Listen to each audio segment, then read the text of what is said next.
উজনিৰ ফালৰ তিনিজন ডেকা পঢ়ি শুনি পণ্ডিত হৈ ঘৰলৈ উভতি আহিছিল। বাটে বাটে আহি থাকোঁতে তেওঁলোকে এদিন মহৰ খোজ এটা দেখা পালে। এজনে ক'লে, এইটো এজনী মাইকী মহৰ খোজ। আন এজনে ক'লে, মহজনী গাভিনী। তৃতীয়জনে ক'লে, মহজনীয়ে এইমাত্ৰ মতা পোৱালি এটা জন্ম দিছে। এই কথাষাৰ সঁচা নে মিছা জানিবৰ কাৰণে তিনিওজন গৈ মহৰ খোজে খোজে গৈ মহজনীৰ ওচৰ পালে। দেখিলে তেওঁলোকৰ কথাষাৰ সঁচা। এই মহজনী আছিল এজন ৰজাৰ।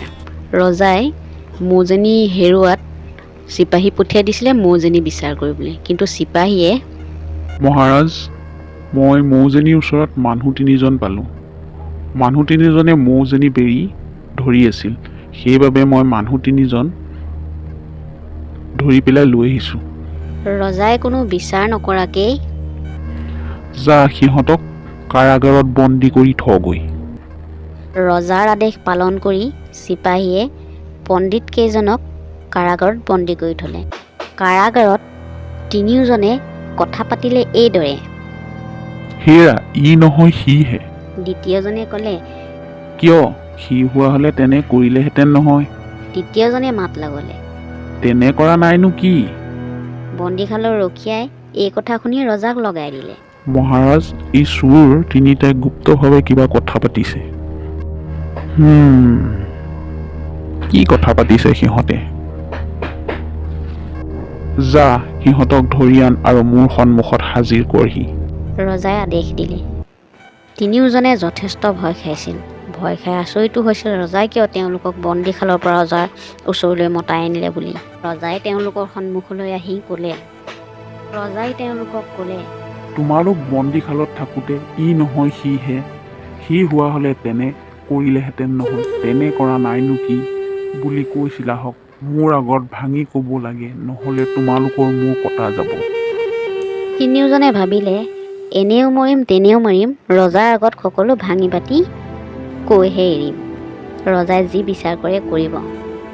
তেতিয়া প্ৰথমজনে ক'লে, মহাৰাজ, মই কৈছিলোঁ ই নহয় সিহে। তাৰ অৰ্থ এই যে দিশৰ ৰজা নহয়, গৰুহে। ক'লে, মহাৰাজ, মই কৈছিলোঁ বোলো সি হোৱালে তেনে কৰিলেহেঁতেন নহয়, অৰ্থাৎ গৰু হোৱালে ঘাঁহ খালেহেঁতেন নহয়। তৃতীয়জনে, মহাৰাজ, মই কৈছিলোঁ যে তেনে কৰা নাইনো কি, তাৰ অৰ্থ এই যে ঘাঁহ হোৱা নাইনো কি। ইয়াকে কৈ তিনিওজন মনে মনে থাকে। ৰজাই ক'লে, তোমালোকে মোক গৰু পাতিছা। ইয়াৰ সজ উত্তৰ দিব নোৱাৰিলে তোমালোকৰ মূৰ কটা যাব। তেতিয়া প্ৰথমজনে ক'বলৈ আৰম্ভ কৰিলে, মহাৰাজ, আমি তিনিওটি বামুণৰ ল'ৰা। ভাতিৰ নৱদ্বীপত কেইবা বছৰো নানা শাস্ত্ৰ পঢ়ি পণ্ডিত হৈ আহিছোঁ হওক। বাটত আহি থাকোঁতে কালি ৰাতিপুৱা মহৰ খোজ দেখি মই ক'লোঁ যে এইজনী মাইকী মহৰ খোজ। আৰু দ্বিতীয়জনে কৈছিল মৌজনী গাভিনী। তৃতীয়জনে ক'লে মৌজনী এটা মতা পোৱালি প্ৰৱেশ কৰিছে। পাছে মহাৰাজ, আমাৰ বিদ্যা বুদ্ধিৰ পৰিচয় ল'ব নিমিত্তে মহৰ খোজে খোজে তিনিও গৈ মৌজনীয়ে অলপ আগতে এটা পোৱালি জগোৱা দেখি আমাৰ কথা সঁচা বুলি ভাবি আমি অলপ ফূৰ্তি কৰি মৌজনীৰ ওচৰতে পোৱালিটোৰ সৈতে ৰৈ আছিলোঁ। এনেতে আপোনাৰ চিপাহীকৈ আমাক মহ চোৰ বুলি ভাবি মিছাতে ধৰি লৈ আহিল। মহাৰাজেও একো বিচাৰ নকৰাকৈ আমাক বন্দীশালত থোৱালে। এইকাৰণে আমি কৈছিলোঁ যে ৰজাই দুখ বিচাৰ নকৰাকৈ দণ্ড দিয়ে, সেই ৰজা মানুহ নহয় গৰুহে। তেতিয়া ৰজাই লাজ পাই ক'লে, হয়, অৱশ্যে এইটো মোৰ অবিচাৰ হৈছিল। মই এতিয়াৰ পৰা সোধ পোছ নোহোৱাকৈ কেতিয়াও দণ্ড নিদিওঁ। তোমালোক এতিয়া ঘৰলৈ যোৱা। মই তোমালোকক দণ্ডৰ পৰা মুক্ত কৰিছোঁ। লগতে তোমালোকক মই মোৰ সভালৈ আমন্ত্ৰণ কৰিছোঁ বৃত্তি বিধান দিবৰ বাবে। তিনিওজন পণ্ডিত দুখমুক্ত হৈ ঘৰলৈ উভতি গ'ল।